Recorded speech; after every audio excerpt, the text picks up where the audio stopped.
नमस्कार, आकाशवाणी देहरादून से प्रस्तुत हैं प्रादेशिक समाचार।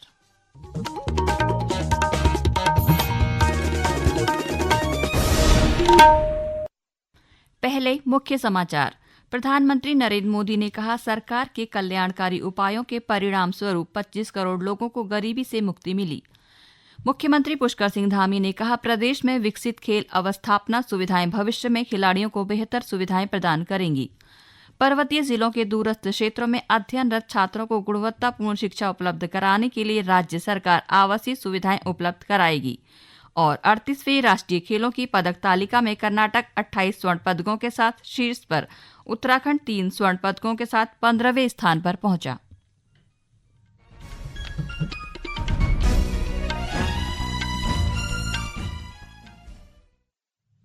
समाचारों के साथ मैं नीता कांडपाल और अब समाचार विस्तार से। प्रधानमंत्री नरेंद्र मोदी ने कहा है कि उनकी सरकार ने गरीबों के कल्याण के लिए अनेक कदम उठाए हैं, जिनके परिणाम स्वरूप 25 करोड़ लोग गरीबी से ऊपर उठे हैं। उन्होंने कहा कि यह केवल सरकार की प्रतिबद्धता, समर्पण और कड़ी मेहनत के कारण ही संभव हो पाया है। उन्होंने कहा कि उनकी सरकार योजनाओं के 100% कार्यान्वयन पर जोर देकर विकसित भारत के लक्ष्य को प्राप्त करने के लिए कार्य कर रही है। राष्ट्रपति जी के संबोधन में अगर हम बारीकी से अध्ययन करेंगे तो ये साफ नजर आता है कि उन्होंने देश के सामने भविष्य के 25 वर्ष और विकसित भारत के लिए एक नया विश्वास जगाने वाली बात। एक प्रकार से आदरणीय राष्ट्रपति जी का ये उद्बोधन विकसित भारत के संकल्प को मजबूती देने वाला है, नया विश्वास पैदा करने वाला है और जन सामान्य को प्रेरित करने वाला है।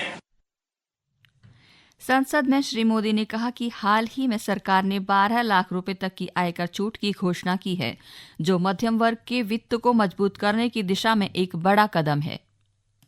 बीते 10 साल में इनकम टैक्स को कम करके भी हमने मिडिल क्लास की बचत को बढ़ाने का काम किया है।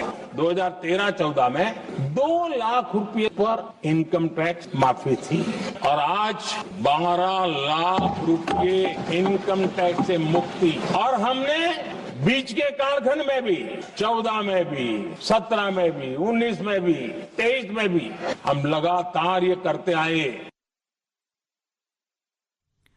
मुख्यमंत्री पुष्कर सिंह धामी ने कहा कि केंद्र व राज्य सरकार ने राज्य में खेल अवस्थापना सुविधाओं के विकास के लिए महत्वपूर्ण कार्य किया है। उन्होंने कहा कि ये अवस्थापना सुविधाएं भविष्य में खिलाड़ियों को बेहतर सुविधाएं प्रदान करेंगी। देहरादून के परेड ग्राउंड में खिलाड़ियों को सम्मानित करते हुए श्री धामी ने कहा कि ये आयोजन देश भर के खिलाड़ियों को खेलों से जोड़ने में महत्वपूर्ण भूमिका निभाएगा।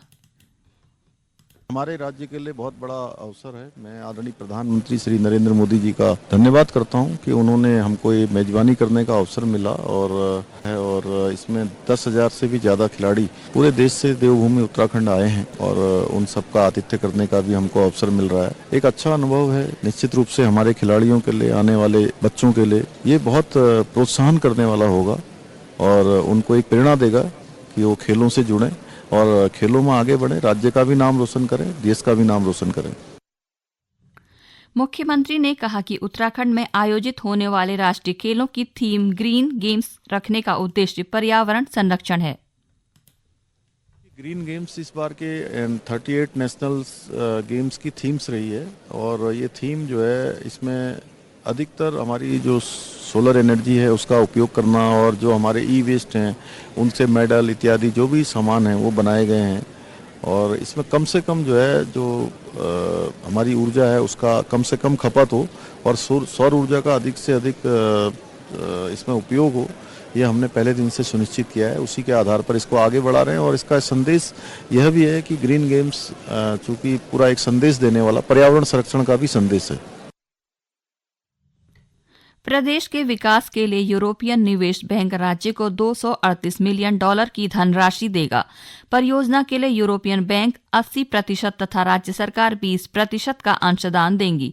इस परियोजना के माध्यम से रुद्रपुर, सितारगंज, पिथौरागढ़ तथा काशीपुर शहरों में पेयजल के साथ ही सीवरेज के कार्य किए जाएंगे। मुख्य सचिव राधा रतूड़ी की अध्यक्षता में देहरादून में आयोजित बैठक में निर्णय लिया गया कि आगामी मार्च माह में ऋण समझौते के दस्तावेज पर हस्ताक्षर किए जाएंगे। ये समाचार आकाशवाणी के देहरादून केंद्र से प्रसारित किए जा रहे हैं।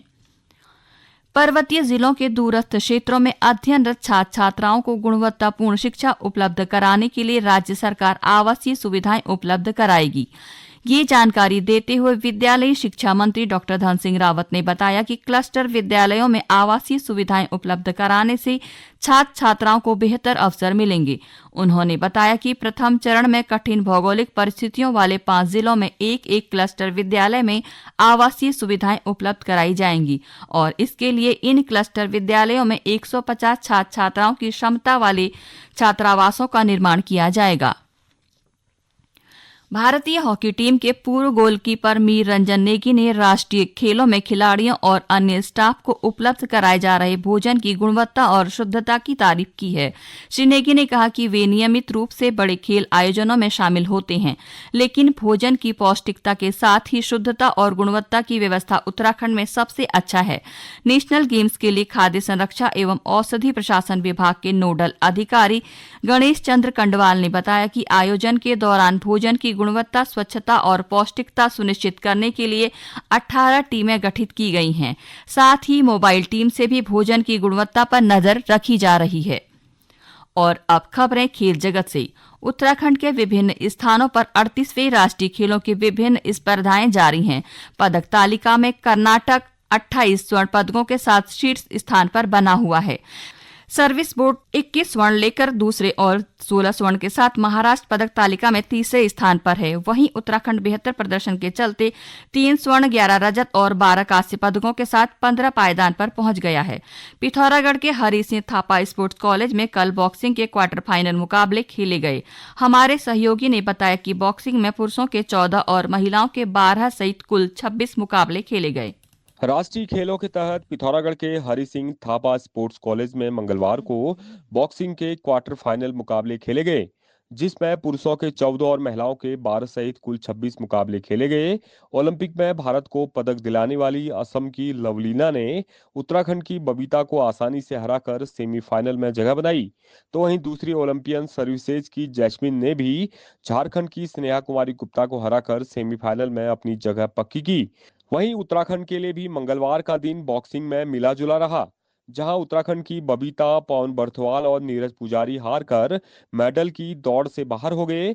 वहीं उत्तराखंड की काजल ने मध्य प्रदेश की मंजू बाम्बोरिया को हराकर सेमीफाइनल में प्रवेश करते हुए अपना पदक पक्का किया। साथ ही पुरुषों के सुपर हैवीवेट कैटेगरी में उत्तराखंड के नरेंद्र ने भी सर्विसेज के गौरव चौहान को हराकर सेमीफाइनल में प्रवेश किया। हल्द्वानी के मिनी स्टेडियम में महिला फुटबॉल के पहले सेमीफाइनल मुकाबले में ओडिशा ने दिल्ली को हराकर फाइनल में प्रवेश कर लिया है। वहीं दूसरे सेमीफाइनल मुकाबले में हरियाणा ने पश्चिम बंगाल को 4-1 से हराकर फाइनल में जगह बना ली है। अब हरियाणा का मुकाबला फाइनल में ओडिशा के साथ होगा। इस बीच नैनीताल में एक्वेटिक्स प्रतियोगिताएं संपन्न हो गई हैं। वाटर पोलो स्पर्धा में सर्विसेज स्पोर्ट्स कंट्रोल बोर्ड ने महाराष्ट्र को 10-9 से हराकर स्वर्ण पदक जीता। और अब एक नजर आज के समाचार पत्रों की सुर्खियों पर।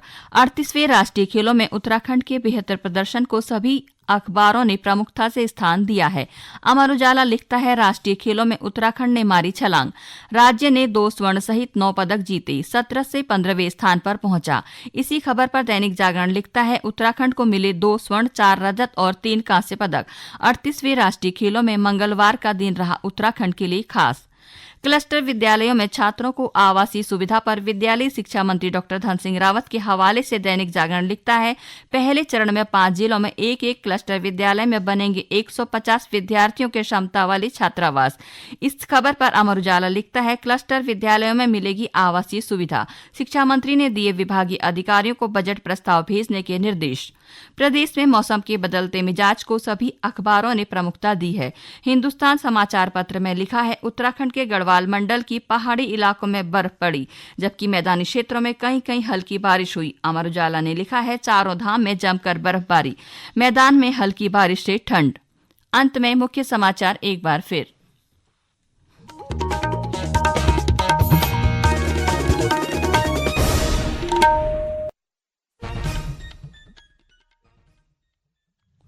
प्रधानमंत्री नरेंद्र मोदी ने कहा, सरकार के कल्याणकारी उपायों के परिणाम स्वरूप 25 करोड़ लोगों को गरीबी से मुक्ति मिली।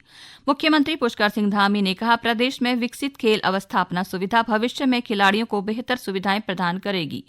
पर्वतीय जिलों के दूरस्थ क्षेत्रों में अध्ययनरत छात्रों को गुणवत्तापूर्ण शिक्षा उपलब्ध कराने के लिए राज्य सरकार आवासीय सुविधा उपलब्ध कराएगी। और 38वीं राष्ट्रीय खेलों की पदक तालिका में कर्नाटक 28 स्वर्ण पदकों के साथ शीर्ष पर, उत्तराखंड 3 स्वर्ण पदकों के साथ 15वें स्थान पर पहुंचा। इसके साथ ही प्रादेशिक समाचारों का ये अंक समाप्त हुआ। नमस्कार।